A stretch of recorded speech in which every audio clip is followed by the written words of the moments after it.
my name is Peng Peng and this is Bank After Ball.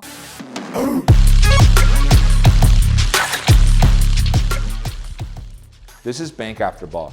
This show was created to talk about athletes' journeys on and off the field in the world of business, entrepreneurialism, and finance. Let's see what's going on today. Today's guest is Peng Peng. Let's jump into it. What's up? How are you? What's up?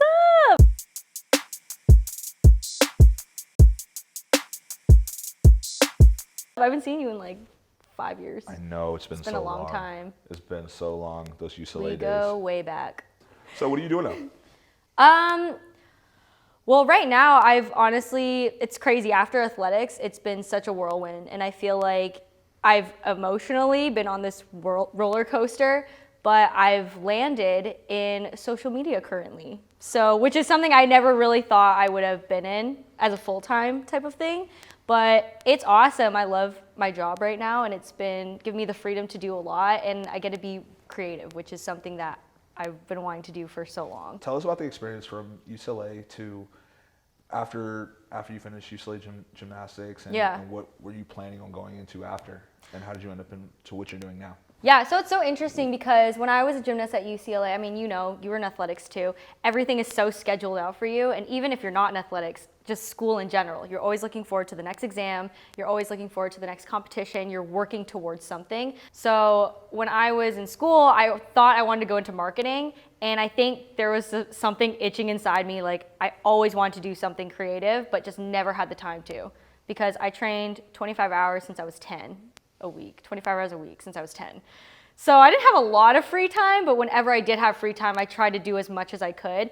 So after college, I wanted to just dive into entertainment. And so I always said that, you know, I have a degree, I can always do an office job. What's your degree in? Sociology. Ooh.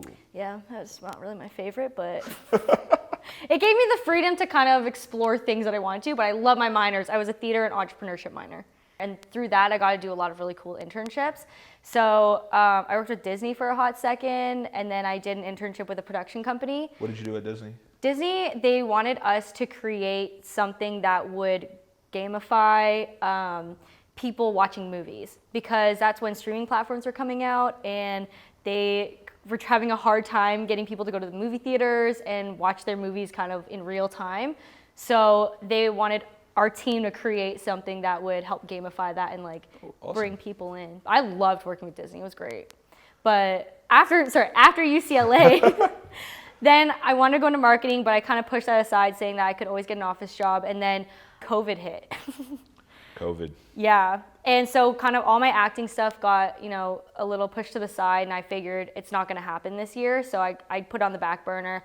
I've been doing some YouTube stuff, so I'd already delve into social media a little bit, but during COVID, I got on Tik Tok, even though I didn't understand the app, and I was just posting a bunch of like random stuff.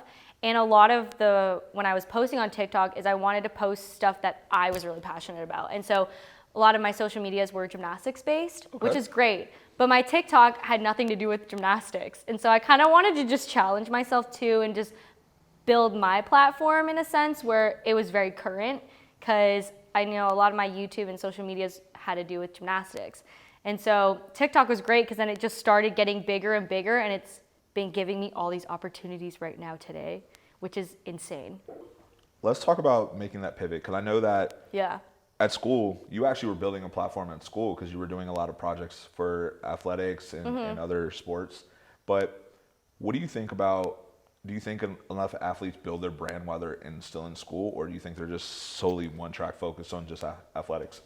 So in my opinion, I think it's really hard to build a brand sometimes when you're in school. And the only reason I say that is because when you're in school, especially as a student athlete, you are branded as an athlete. And I think to branch out of that athlete brand is very difficult. So that's why I think after college, when I had a really hard time pivoting out of college. And it wasn't because I was very happy to close that chapter in gymnastics, but it was that athlete mindset that I still had, that I always had to work hard for the next goal. I always had to look to the next thing. But my job's very obscure. It's very open-ended. So I was killing myself, like just what is my next goal? What's that next step? And I was working so hard to make things happen. When in actual real life, it's like you work really hard, and then when the time's right, something might happen with a little bit of luck.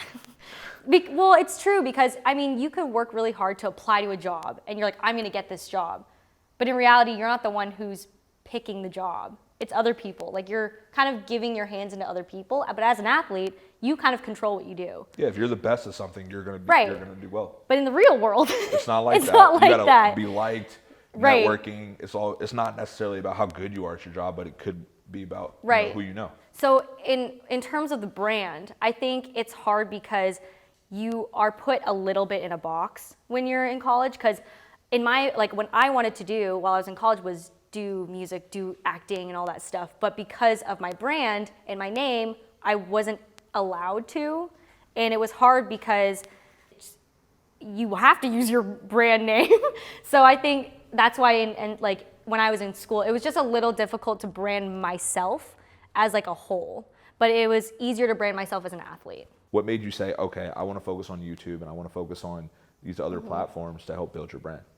So it's so interesting because I never thought I would be in this industry, and it kind of just happened just so spontaneously, because I think I was very focused on wanting to be in entertainment, but I didn't know exactly what that looked like. And I think for me, someone gave me some advice at UCLA, and I originally wanted to go into broadcasting because I just thought that was a really cool job.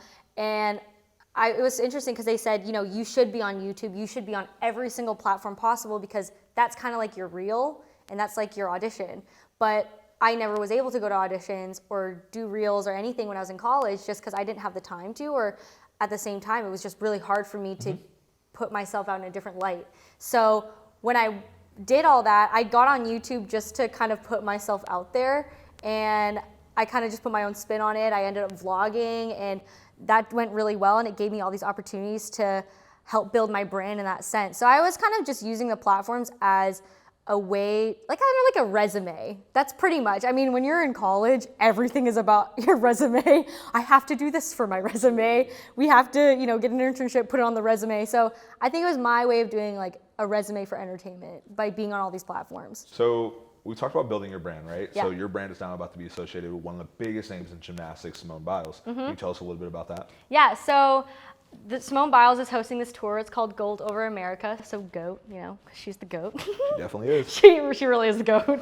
But so she's invited 12 gymnasts and 8 dancers to go on this tour, and it's just showcasing some amazing gymnastics and amazing women who are in the sport, not only in the US, but in other countries too. So she has me from Canada and Danusha from England, and a lot of them are either, you know, they're just such amazing athletes that she's showcasing on the tour. And it's going to be a lot different from other post-Olympic tours. I think this one's going to be more showcasing how amazing gymnastics is. And I think gymnastics is such a fun, lively sport that it's been hurt a little in the past, you know, just with all the stuff that had been going on in our sport. So it's just a way to showcase and really inspire young people and old people and just anyone who love gymnastics. And it's kind of for us a way to come together and just share that passion with each other. What advice would you give to any gymnasts coming up, or any athletes in general? So I think the biggest thing that I tell athletes is do it 100% for yourself. Because I think when you grow up with coaches and you grow up with parents and all that stuff, and even teammates, a lot of the time, sometimes you do it for the wrong intention for other people. And I would say, you know, I love doing gymnastics because I love inspiring people. But it is 100% of myself that is passionate about gymnastics. And I think when you're an athlete, it does have to come from you. And I think, you know, it's awesome if you can do it for someone else, but with great intention. And so being in athletics is not easy. I mean, you're dedicating a lot of time to the sport. You're dedicating and sacrificing a lot just so you can reach your goal. And I think a lot of the times you see people who do it and they're not happy. And I think for me, when I do advise little kids, like, remember why you do it, because that's when you are 100% really into it. You're super passionate about it. I mean, you know, when kids are really into it, when they come home and they're still doing the sport, like, at home. And so whenever anyone's going through a really hard time, especially when they're older, I always say, like, well, why did you start this sport? And it kind of gets them back into that little kid interest, and they're super giddy and happy because they remember why they started it. And so I think, again, whenever I tell anyone, you just remember why, 100% why you did it and what really fueled your fire to want to do that sport.